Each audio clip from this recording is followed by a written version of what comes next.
2026లో రాబోయే రథసప్తమికి ఒక ప్రత్యేకత ఉంది. సాధారణంగా రథసప్తమి ఎప్పుడు వచ్చినా గొప్పే, కానీ ఈసారి సాక్షాత్తు ఆ సూర్యభగవానుడికి ఇష్టమైన ఆదివారం నాడే సప్తమి తిథి రావడం ఎంతో విశేషం.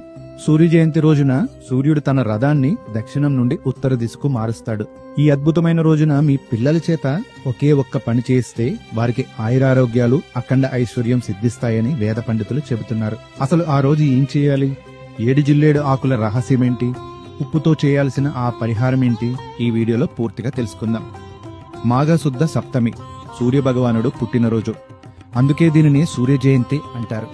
2026 జనవరి 25న ఆదివారం నాడు ఈ పండుగ జరుపుకొనున్నాం.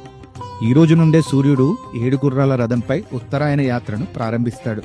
ఈ రోజున ఆకాశంలో నక్షత్రాలు కూడా రథం ఆకారంలో కనిపిస్తాయని ప్రతీతి. అందుకే ఈ రోజు సూర్యుడిని ఆరాధిస్తే సకల రోగాలు నయమవుతాయి.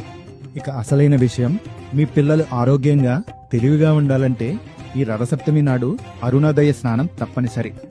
సూర్యోదయానికి సుమారు గంటన్నర ముందే నిద్రలేచి స్నానం చేయాలి.